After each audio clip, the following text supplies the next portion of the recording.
mixture of both, and I'll explain. Partly because, for example, when we have the home field, there's certain things that's happening inside our body as part of our neurological and psychological experience. Uh, Case in point, we're more likely to visualize ourselves being successful on our home field because we're already used to seeing us score and make goals because we're used to seeing it go in and out of our home field. We're also used to hearing our fans cheering for us, rooting us on, and so there is more of this experience of reflex because it becomes part of our muscle memory and as part of our physiological and psychological experience of something that's familiar. So it almost becomes embedded as part of our experience of the sport in these particular environments.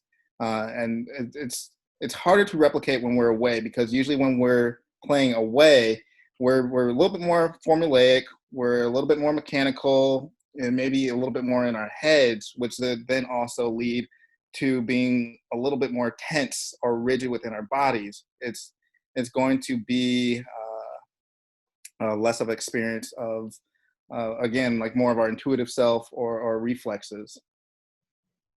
And I think the other part that's really important, I agree with everything Dr. Smith just said, is to kind of think when a visiting team, in many instances, is kind of at times loss averse, right? When you're the home team, a lot of what you're trying to do is instill that confidence and imbue that confidence that you already have, as that Dr. Smith was saying, through familiarity and routine and environmental comfort.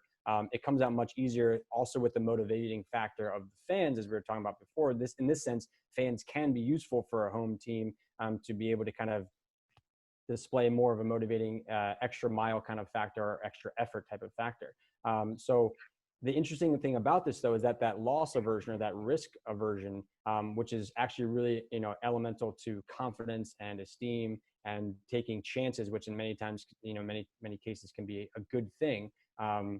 That kind of goes away in the research. It shows it goes away sometimes in championship moments or in game sevens, or and many times the visiting team actually has an ability to kind of overcome those things in those championship moments because the fans in this situation, right, in the championship situation, there's more pressure. Now we talk about pressure on the home team.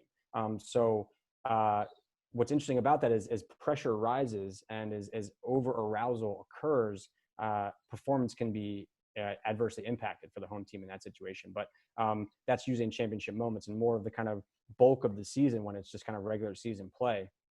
Everything Dr. Smith said, along with kind of the extra boost of just kind of knowing potentially what the outcome might be and having more confidence in that is going to kind of improve execution.